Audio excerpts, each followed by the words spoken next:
ఏపీలో ఆప్కో కుంభకోణంపై విచారణ జరిపిస్తామని చేనేత జౌళి శాఖ మంత్రి సవిత స్పష్టం చేశారు. వైసీపీ ప్రభుత్వంలో జరిగిన కుంభకోణాలతో పాటు వాటికి సహకరించిన అధికారుల్ని వదిలిపెట్టే ప్రసక్తే లేదని తేల్చి చెప్పారు.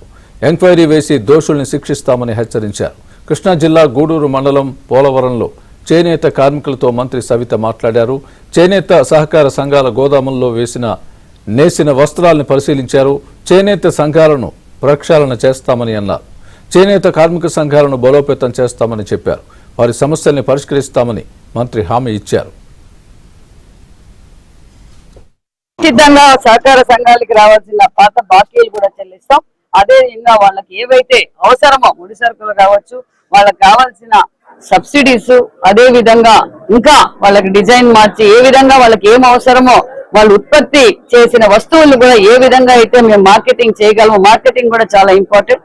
మార్కెటింగ్ కూడా మంచిగా మార్కెటింగ్ చేస్తాం. అవసరమైతే ఎక్స్పోర్ట్ కూడా అవకాశాలు కూడా తీసుకెళ్తాం. ఏమవుతున్నాం ఎవరిని వదిలే ప్రసక్తే లేదని కూడా తెలియజేస్తున్నా. ఎక్కడైతే ఆప్కో కుంభకోణం కదా, రాష్ట్రమంతా కుంభకోణాలు, ఏ డిపార్ట్మెంట్ చూసినా కుంభకోణాలే ఉన్నాయి. ఖచ్చితంగా అధికారుల దగ్గర నుంచి ఎవరైతే అందులో భాగస్వామైనారో వైసీపీ ప్రభుత్వంలో అవన్నీ కూడా బయటికి వెలగదీసి ఎంక్వైరీ చేసి